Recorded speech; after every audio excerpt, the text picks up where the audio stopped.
En el día de hoy quiero entrar desde temprano en el mensaje de la palabra del Señor y quiero basar lo que vamos a estar hablando en el Evangelio según San Mateo, capítulo número 7, verso 24 en adelante.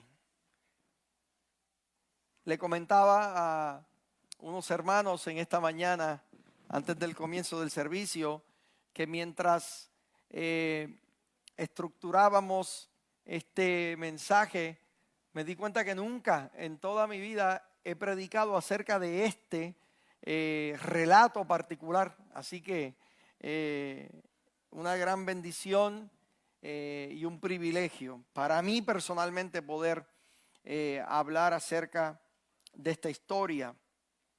El domingo pasado comenzamos a hablarle a los hombres y estuvimos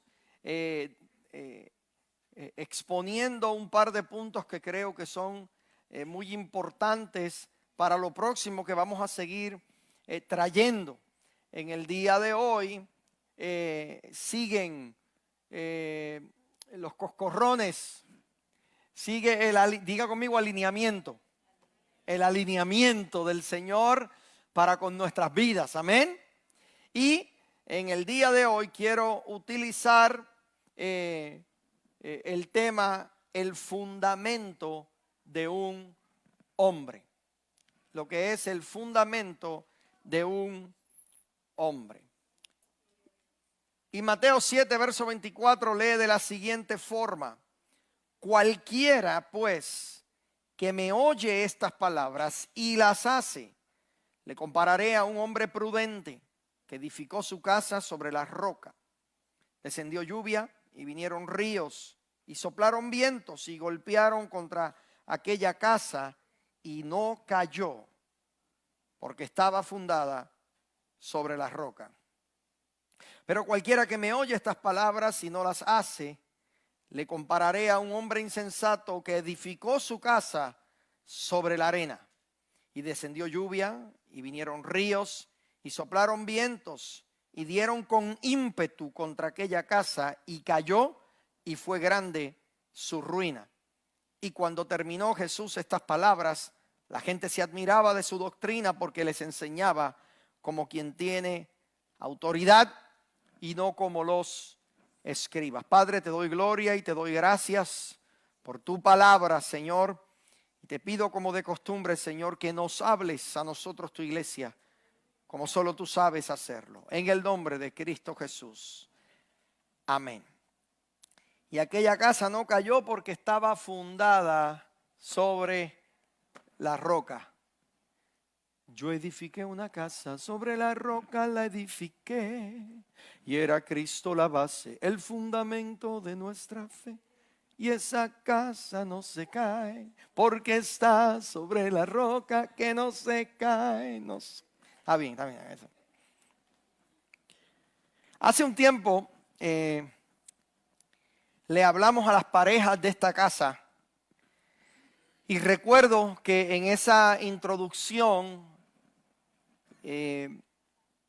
utilizamos la historia de este hombre que tenía, se dio cuenta que tenía grietas en las paredes de su casa. Una mañana se levantó y habían grietas donde no las había la noche anterior. Así que el hombre llamó a un albañil y le dice: mire, ¿usted puede arreglar estas grietas? Y él, claro que sí. Le dio su precio y procedió a trabajar.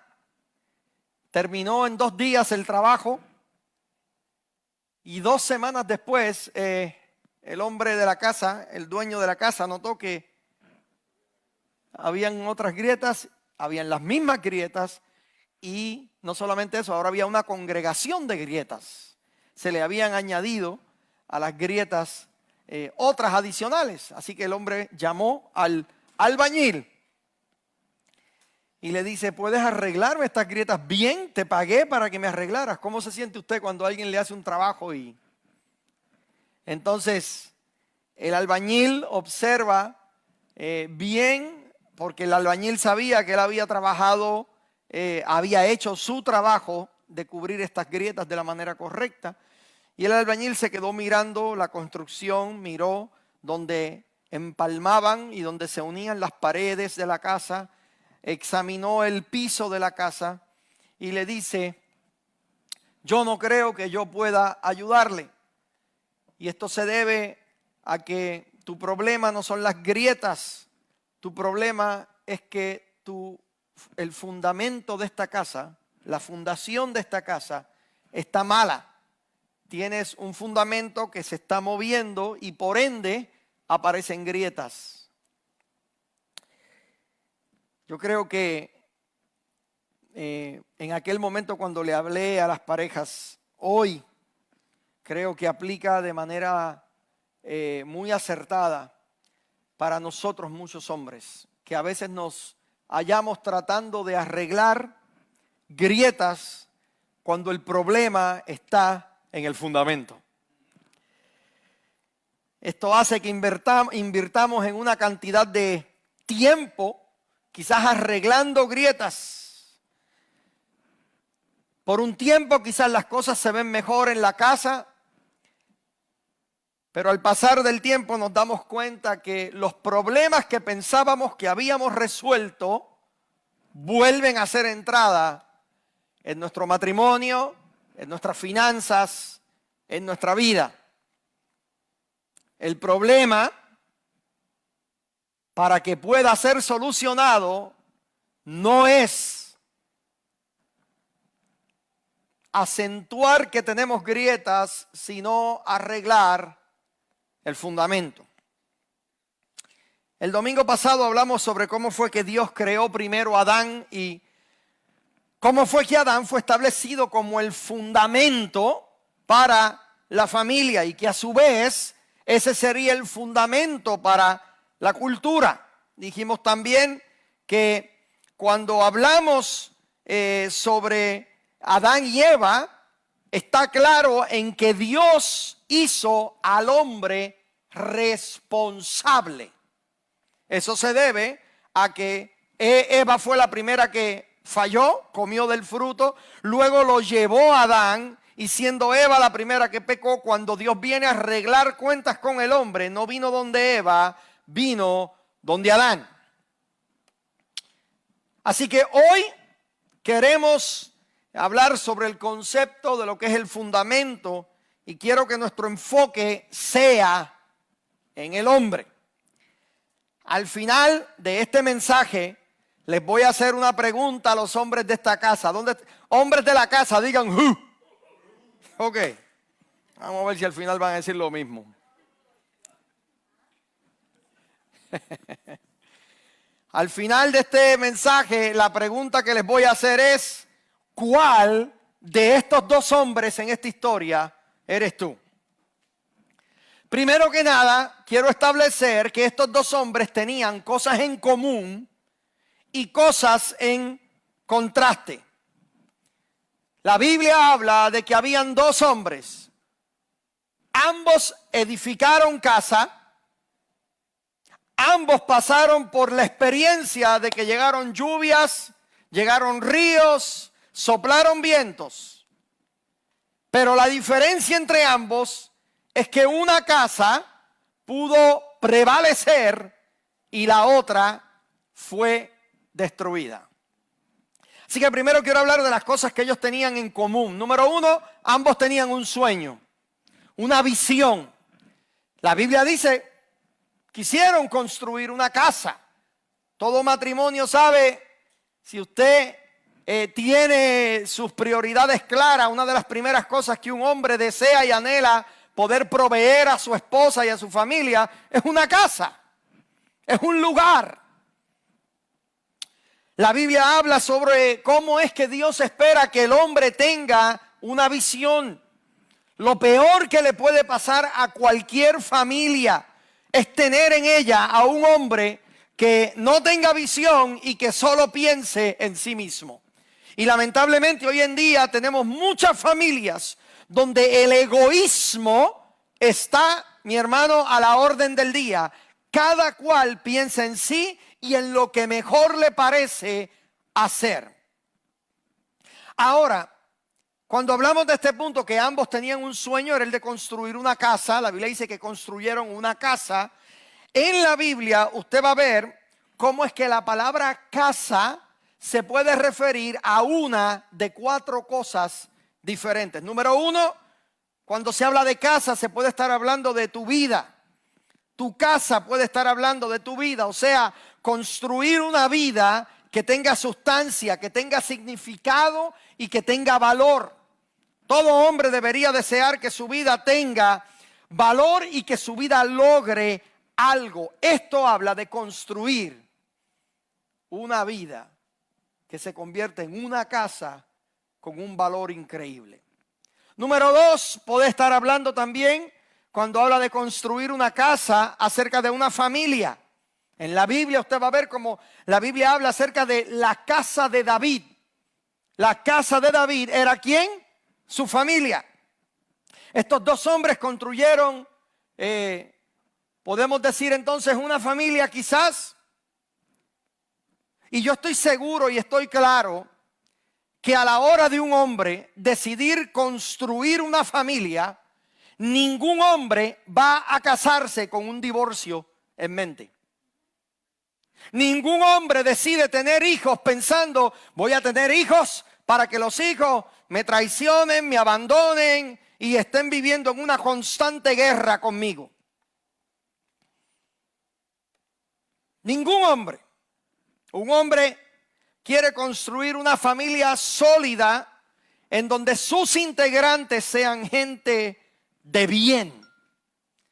No solamente una casa se refiere a tu vida, a tu familia, pero también puede hablar de un ministerio. En el Antiguo Testamento, el templo en Israel era conocido como la casa de Dios. La iglesia de este tiempo presente es conocida como el hogar de la fe. Jesús, cuando se refirió al trabajo que él haría ministerialmente hablando con la gente, él dijo, yo edificaré mi iglesia. Habló de la construcción de algo. ¿Para qué? Para que su iglesia tuviera una estructura espiritual poderosa. Así que nosotros hoy en día, como dijeron los muchachos en el grupo en esta mañana, nosotros hoy en día ahora somos la casa de Dios. Y yo estoy seguro, todos nosotros los pastores, los líderes, deseamos que su casa sea una casa construida sobre las verdades establecidas en la palabra del Señor. Y finalmente puede ser también una casa que hable de una sociedad. Israel era conocido como la casa de Israel. Nuestro gobierno, por ejemplo, aquí en los Estados Unidos, es representado por un lugar al que se le llama la Casa Blanca. En una serie de televisión llamada Game of Thrones, si usted ve todas las guerras que habían en esa serie, eran las diferentes casas, que eran los diferentes reinos, las diferentes sociedades. Estaban los Lannisters y, bueno, ya usted sabe, los Tyrells. Volviendo a esta historia, estos 2 hombres querían construir una casa. Yo creo que todo hombre aquí debería desear esas 4 casas. Una vida digna, una familia ejemplar, un ministerio poderoso y una sociedad que refleje nuestros valores. Eso es construir una casa. Así que la primera similitud es que ambos construyeron una casa. La segunda similitud, óigame bien porque voy a tomarme cierta libertad, es que estos 2 hombres ambos asistían a la misma iglesia. Oiga bien, sabemos esto porque la Biblia dice que ambos escucharon las palabras de Jesús. Porque Jesús dijo, el que oye mis palabras y las hace es semejante a este hombre. El que oye mis palabras pero no las hace, pero ambos ¿qué? Oyeron la palabra. O sea, ambos escucharon el mensaje. Ahora bien, Jesús está diciendo, ambos escucharon mi palabra. O sea, que el predicador de esa iglesia, de esa congregación, era Jesús. Y si Jesús es el predicador, yo te garantizo que el mensaje es perfecto. En ese mensaje no hay errores en la exégesis, en la teología, ni en la exposición, mucho menos en la aplicación. Ambos hombres estaban sentados escuchando el mismo mensaje por el mismo predicador. Qué privilegio estar sentado ahí, ¿eh?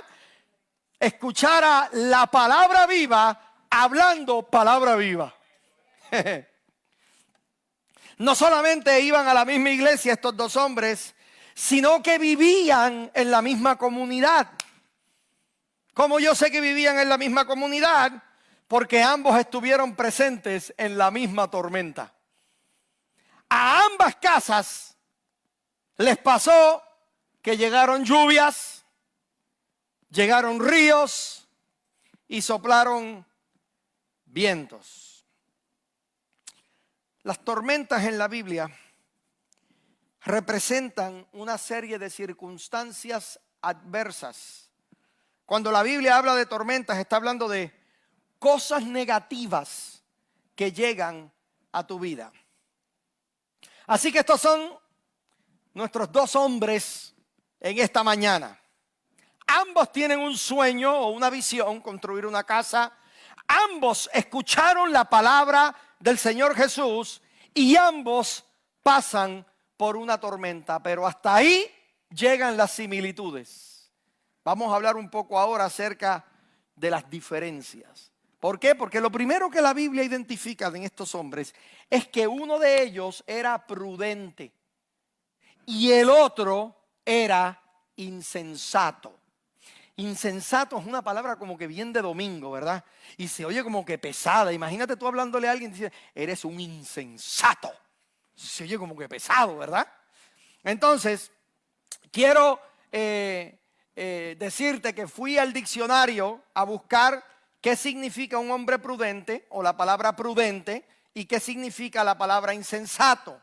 Allí descubrí que prudente significa precavido, prevenido, avisado, advertido, cauteloso, cauto, cuidadoso, juicioso, palabra para nuestros hermanos colombianos, que cuando le preguntan a los niños cómo se están portando, aquí muy juicioso.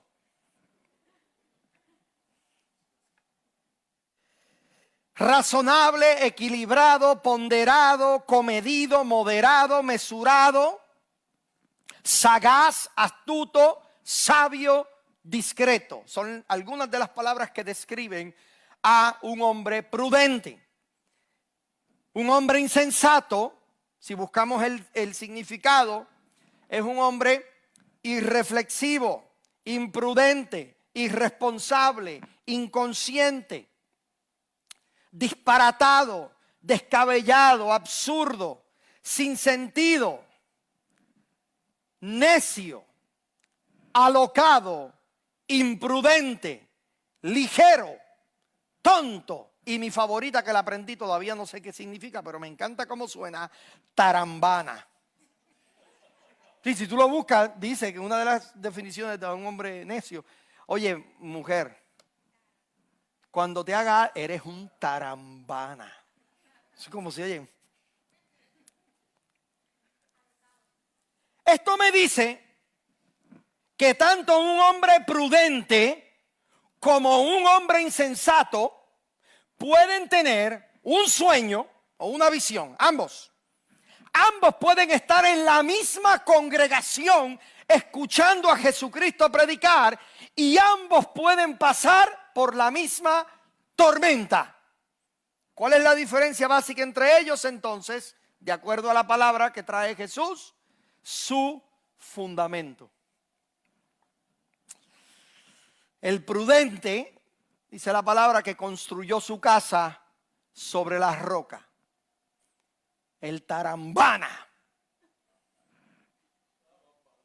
el alocado, me gustó Bambalán por ahí, construyó su casa sobre la arena.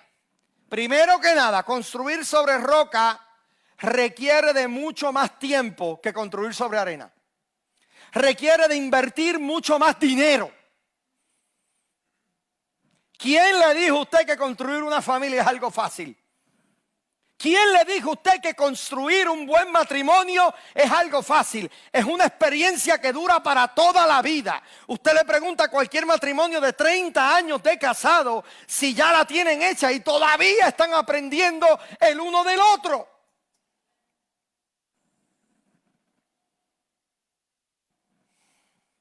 Uno de estos hombres entonces estuvo dispuesto a invertir en tiempo y recursos para tener una casa sobre la roca, el otro no. Este concepto del fundamento es crítico a la hora de cualquier construcción. Cuando usted visita cualquier lugar en el centro de cualquier ciudad, usted va a notar que a la hora de construir los edificios que hay en las ciudades en el centro, la altura de la construcción está directamente ligada a cuán profundo primero se hace el fundamento del edificio. Y un fundamento profundo y sólido determina cuán alto se puede elevar ese edificio. En otras palabras, no puedes construir un rascacielos sobre un fundamento de una casa regular. El fundamento determina la solidez y la seguridad en la construcción. ¿Por qué digo eso? Porque entendemos que hay hombres que pretenden que Dios haga cosas grandes sobre un fundamento que no aguanta ni una casa de papel. Quieren una mansión espiritual para su vida. Quieren una mansión espiritual para su familia, para su ministerio y para la sociedad. Pero el fundamento que tienen no es capaz de soportar nada de eso. Un hombre escuchó las palabras de Jesús, y aquí está el detalle, e hizo conforme a la palabra. Uno escucha las palabras y actuó sobre las palabras. El otro escuchó las palabras, pero no actuó sobre ellas. Si usted quiere construir una familia, ministerio, sociedad, necesita un buen fundamento, y ese fundamento no puede ser solamente información. La diferencia entre un hombre prudente y un hombre necio es la habilidad de actuar o no actuar en cuanto a la enseñanza de Jesús. Puesto de otra forma, solo cuando la palabra es aplicada es cuando la palabra funciona. La palabra de Dios no funciona solamente porque usted la oiga predicada cada domingo. Hay gente que pretenden venir aquí para que Dios les arregle su fundamento y les arregle, perdón, no su fundamento. Vienen aquí para que Dios les arregle las grietas. Y escuchan la palabra y piensan que por escuchar la palabra algo mágicamente va a suceder en sus vidas. Pero la palabra no funciona porque usted llegue aquí cada domingo. La palabra no funciona porque quizás usted se emociona cuando la oye y diga, wow, qué palabra más buena. El emocionarte no produce cambios. La palabra no funciona porque usted diga, amén. La palabra no funciona solamente porque usted levante sus manos cuando usted la oye. La palabra de Dios solamente funciona. ¿Por qué? Porque usted está aplicando, está ejerciendo de manera activa lo que usted está escuchando en su espíritu. Así que usted no la va a ver o no la va a experimentar hasta que usted no actúe sobre ella.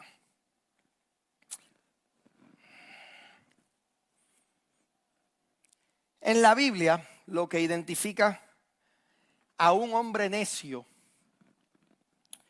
es la inhabilidad de un hombre a la hora de aplicar la palabra a las circunstancias de la vida. Puedes saber si eres prudente o necio basado en las decisiones y acciones que tomas, no por la información que tienes. Memorizar los textos y hablar en un lenguaje de reino no significa nada si no tomas la decisión de tomar las verdades espirituales y aplicarlas en tu vida. O sea, esto no basta con tú pararte y decir yo no recibo mala noticia. Esto no basta con tú decir yo soy cabeza y yo no soy cola.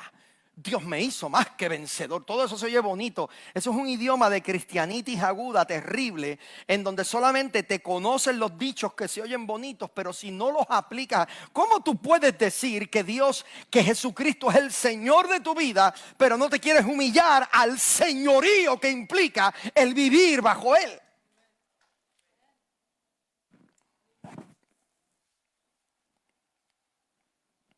Por eso es que en esta historia a un hombre se le llama prudente y a otro se le llama tambalán, insensato. Ya dije tambalán. Sabiduría en la Biblia. Oiga bien, sabiduría en la Biblia es la habilidad y responsabilidad de aplicar las verdades de Dios a las realidades de la vida. ¿Cómo yo aplico la información que está revelada en la palabra a mi situación actual? Ahora bien, lo que muchos cristianos a veces hacen es que mezclan la arena con la piedra.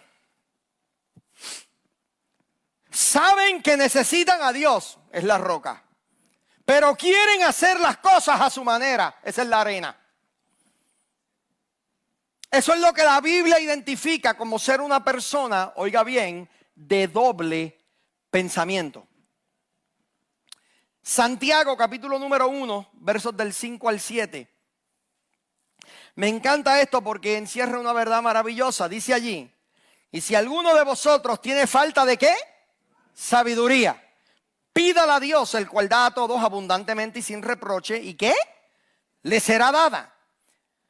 Pero pida con fe, oye bien, no dudando nada. Ahí está un detalle bien fino. Pide con fe, no dudando nada.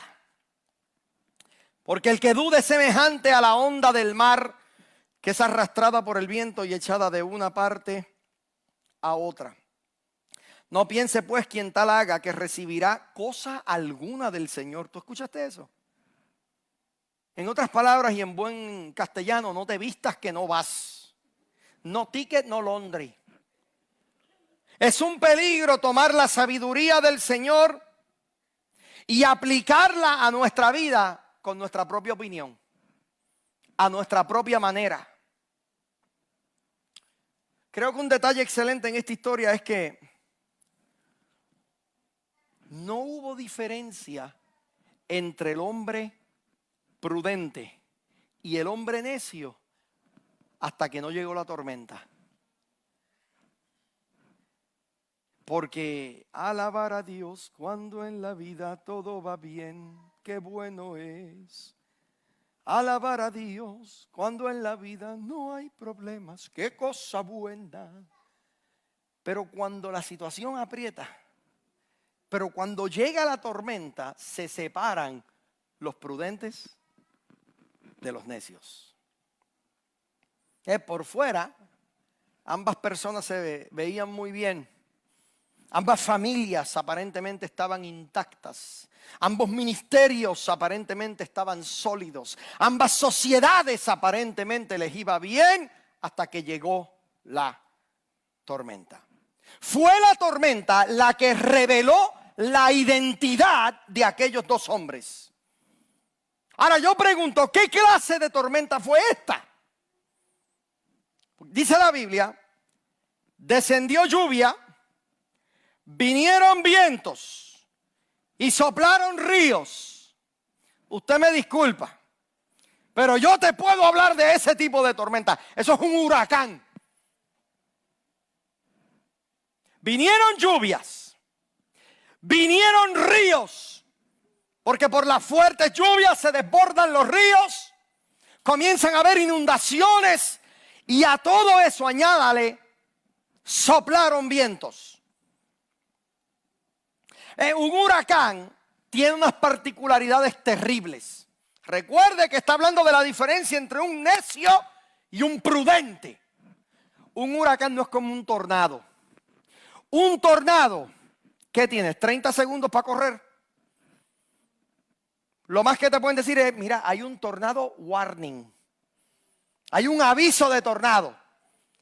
Y cuando tú oyes yo no sé aquí cuántos han escuchado esas bocinas. ¡Uy! ¿Cómo se ponen? Cuando tú oyes las bocinas, empieza a orar cualquiera. Pero del momento que tú oyes las bocinas, tú tienes segundos para correr y buscar shelter, para buscar ser protegido de que el tornado no te lleve enredado. Un huracán no es así. Un huracán, usted lo ve venir desde que se forma por allá en África, en el agua por allá en África. Recuerda que la Biblia está hablando de prudentes y necios. ¿Cuántos aquí han pasado por un huracán? Oye esto, usted lo ve venir y usted dice, la trayectoria que está hablando ahí, esa trayectoria no nos va a dar, porque mira cómo la flecha se baja. Vamos a orar por Venezuela, porque usted piensa que se va por abajo, se va por allá. Pero de momento, al otro día, usted se despierta, mira, se giró un poquito a la derecha. Y de momento usted se gira un poquito, pero a lo mejor no viene. Y según va pasando, esto es lo bueno, esto es lo increíble de los huracanes, que te está avisando, ya tú ves que viene, para que seas prudente y te prepares. Dice en mi tierra que en guerra avisada no muere gente. Un prudente va a la ferretería, compra paneles, comienza a ponerle, ¿verdad? A clavetear esos paneles a la estructura de su casa para protegerse. Corra, por favor, a buscar agua y no inventes buscar hielo después de un huracán, porque se convierten en las lágrimas. Anyway.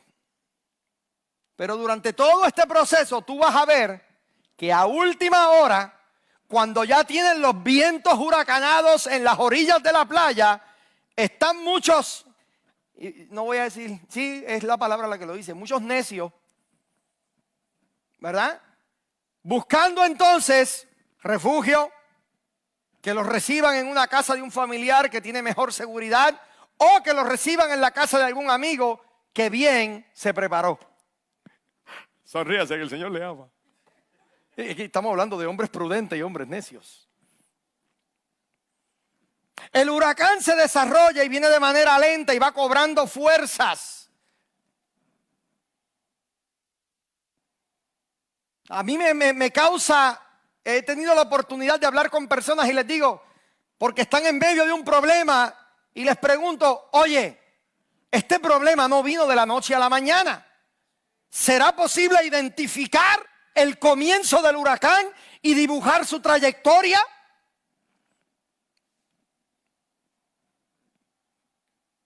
Y quiero hacer una nota aclaratoria. Tú puedes establecer un buen fundamento antes de una tormenta. Tú puedes arreglar un fundamento después de una tormenta. Lo que no puedes es arreglar un fundamento en medio y durante una tormenta. Porque cuando tienes la tormenta encima de ti,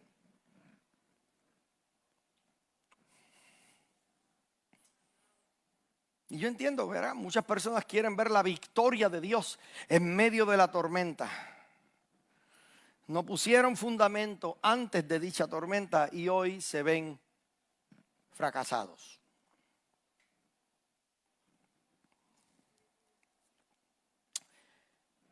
Marcos capítulo número 4 tiene una historia que a mí me fascina porque habla de este concepto de las tormentas. Y me habla a mí de manera muy personal. Marcos 4, y quiero leer el verso 35.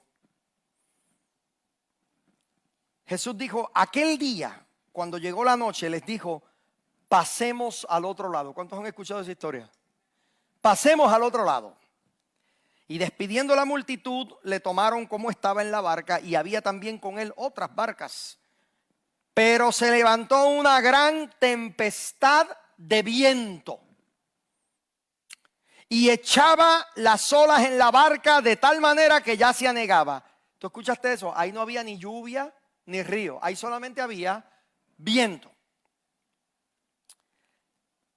Y él, hablando de Jesús, estaba en la popa durmiendo sobre un cabezal. Un cabezal, ¿sabe lo que es? Una almohada.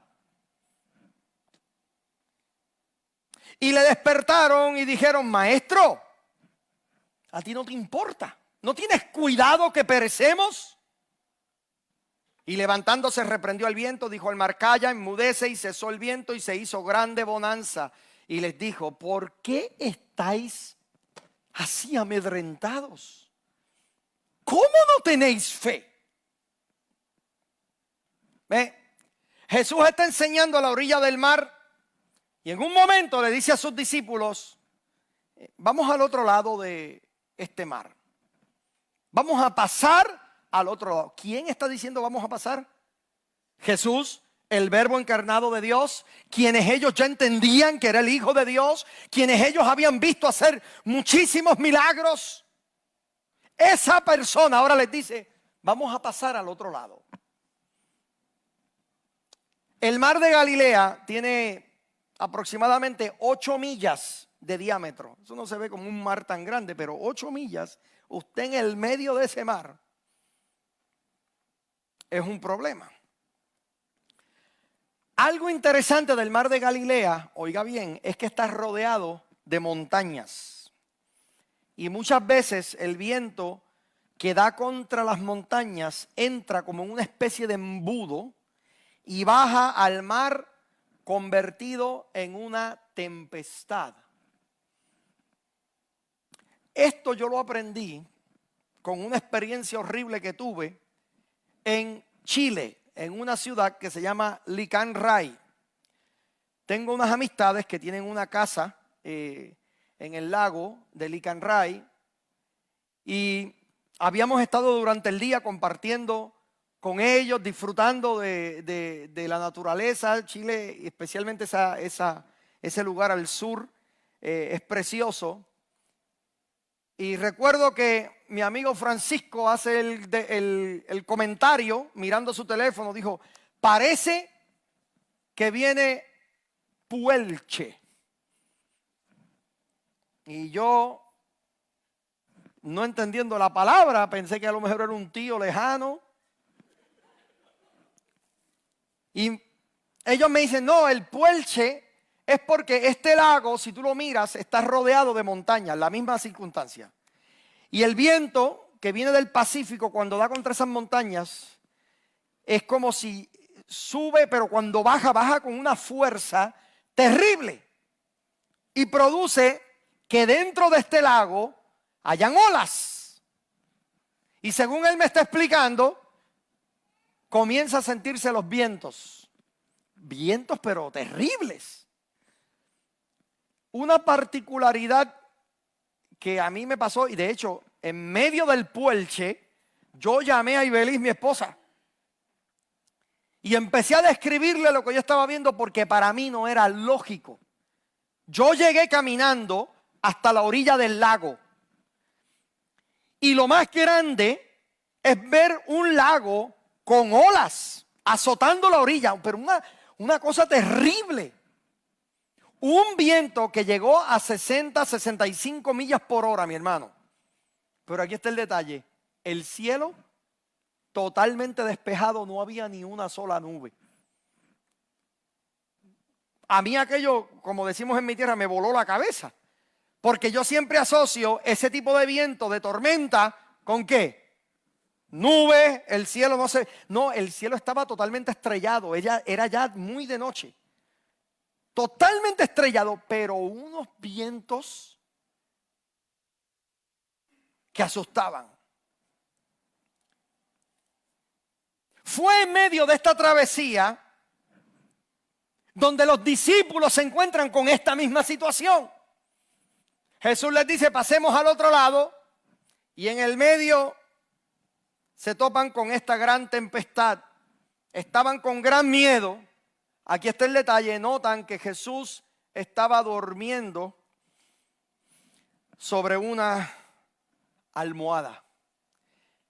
Esto no era un sueño por accidente.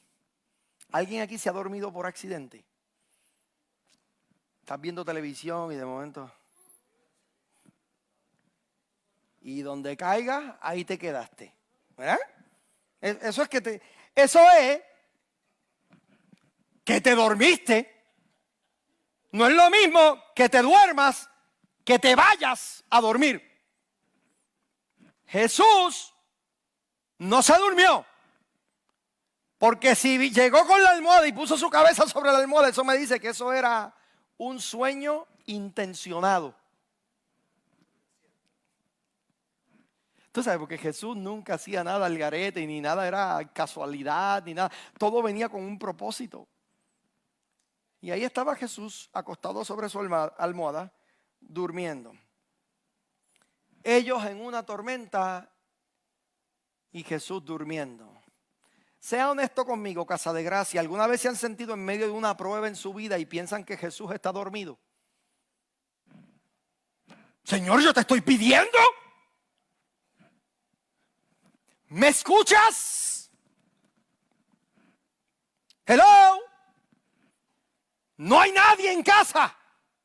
Y sientes que tus oraciones están siendo quizás ignoradas. Dice la palabra que los discípulos tuvieron que despertar a Jesús. Y le hicieron la pregunta que probablemente usted y yo le hemos hecho al Señor. ¿No tienes cuidado que perecemos? Alguien aquí ha preguntado eso, pero al Señor no le importa lo que a mí me pase. El Señor no le importa mi dolor. Dice la palabra que Jesús calmó los vientos, se levantó, calmó los vientos. Y luego de que calma los vientos les dice, ¿por qué tienen miedo? ¿Por qué están amedrentados? ¿Ustedes no tienen fe? ¿Por qué razón Jesús les pregunta que si no tenían fe? Porque cuando Jesús estaba enseñando a la orilla del mar, ellos estaban escuchando las enseñanzas de Jesús y yo me imagino que todos estaban diciendo amén. Y yo me imagino que todos estuvieron de acuerdo con todo lo que Jesús dijo en la orilla. Ahora bien, la voz que había acabado de predicarle el mensaje, ahora le dice a ellos, vamos a pasar al otro lado. Si Jesús dice, vamos a ir al otro lado, la verdad del caso es que no importa la clase de tormenta que se desata en el medio. Si Jesús dijo vamos a pasar al otro lado, vamos a llegar al otro lado, independientemente del tamaño o del peso o de lo feo de la tormenta. Alguien diga amén. Pero la tormenta hizo que se les olvidara en medio del mar lo que Jesús había dicho en la orilla.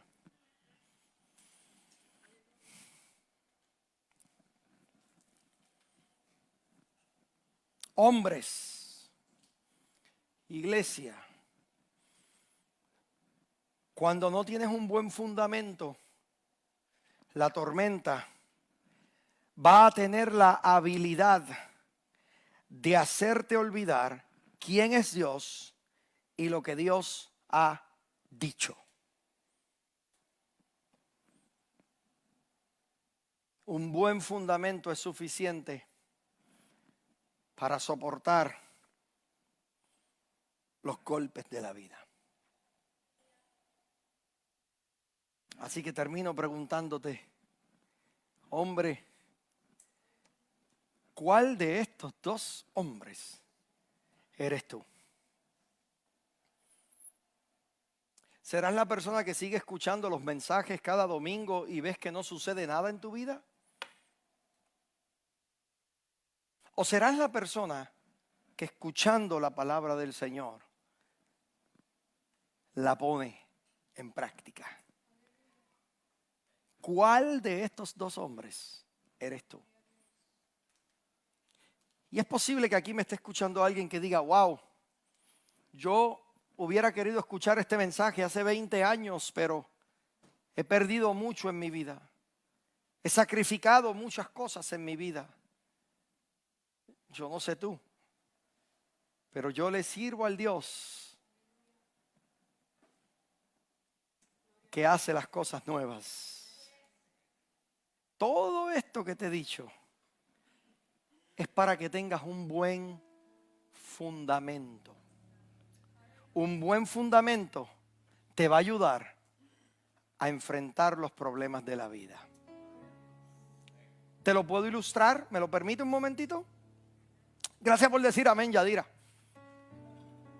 Voy a pedirle prestado aquí a mi amigo Moya uno de sus aparatos que utiliza en sus clases de entrenamiento. Ve, a todo el que le gusta el box, a todo el que le gusta el combate, sabe que tú puedes tener buenos músculos, no como los del pastor. Tú puedes tener un buen pectoral, buenos bíceps, tríceps, puedes estar. Pero si tus piernas, si cuando te pones unos shorts parece que estás andando de manos, yo siento que el Señor está hablando. ¿Verdad? Piernas tipo palillos de diente. Un buen peleador con malas piernas lo tumban fácil. Pero yo he visto peleadores que no tienen la fuerza, pero tienen buenas piernas. Y logran, basado en el fundamento que tienen, vencer al oponente. Yo no me dio tiempo y me hubiera gustado ordenarlo, pero cuando yo era niño, yo recuerdo que una vez en Navidad me regalaron un punching balloon. Eran estas balloons semejantes a esto, que tú lo golpeabas y siempre volvía al mismo lugar. Y me encantaba porque por más que tú le dieras, siempre volvía al mismo lugar. Y tú le dabas por todos lados y en ocasiones le dabas tan duro que tumbabas al suelo y volvía otra vez y quedaba de pie. ¿Por qué?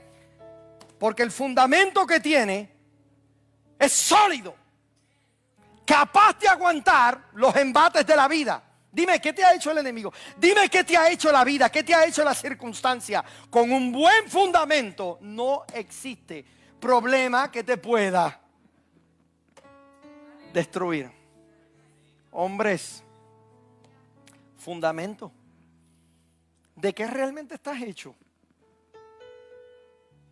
¿Será posible que puedas internalizar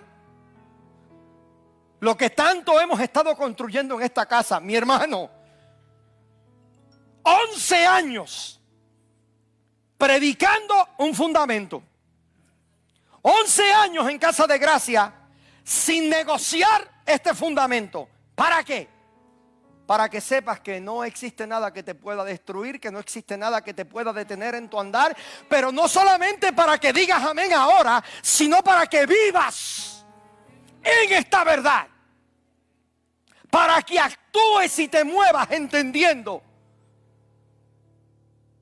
que no hay armamento forjado contra nosotros que nos pueda destruir, porque nuestro fundamento es Cristo. Dale un aplauso al Señor en esta maravillosa tarde.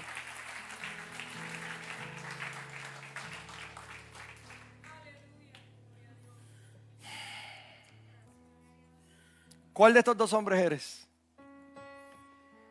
Continuamos el domingo que viene. Esto no se acaba. Estamos en campaña en favor de los hombres de esta casa.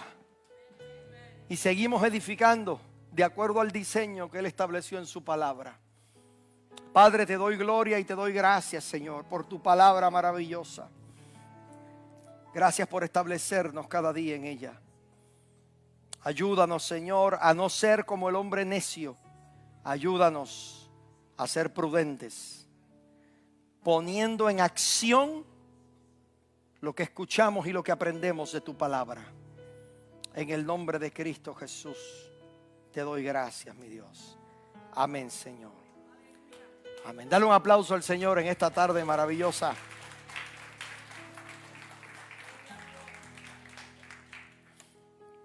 Antes de entregarle la parte a Yaya, quiero anunciarles algo que es de última hora, pero quiero invitarlos a todos ustedes.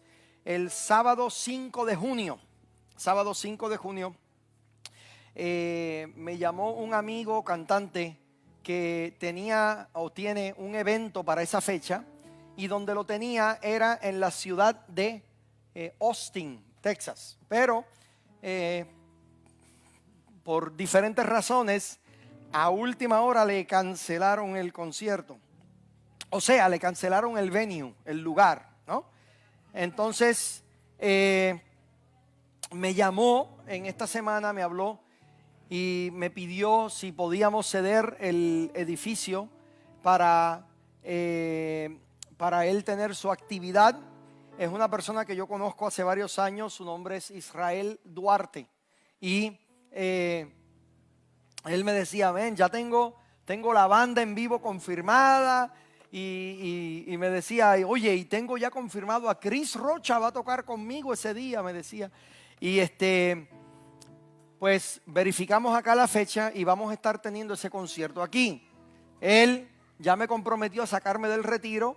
Y bueno, ya que viene Chris Rocha, yo también lo voy a usar. Así que vamos a estar aquí compartiendo nuestra música también ese día. Así que venga para una noche de alabanza y de adoración el sábado 5 de junio. Están todos invitados y ya prontito vamos a tener la promoción, porque esto fue apenas ayer, fue la última vez que hablamos de esto ya para concretar todo. Creo que la nueva 106.5 FM va a estar haciendo las promociones, le van a extender, le van a dar la mano para ayudarlo a promocionar esa actividad.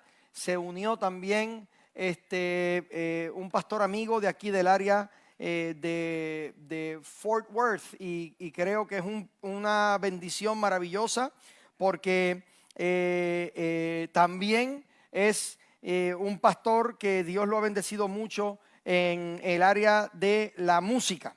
Así que va a estar ese día Israel Duarte, va a estar su servidor, y también va a estar este pastor. Oye, yo me fui en blanco, qué malo yo soy para los nombres, men. Estaba tratando de encontrar aquí el nombre de nuestro pastor Valero, pastor Jesse Valero, de Fort Worth, va a estar aquí también ministrando en la música. Así que todos los que puedan llegar están invitados. Venga a una noche de adoración que yo sé que va a ser de gran bendición al pueblo. Amén. Bien.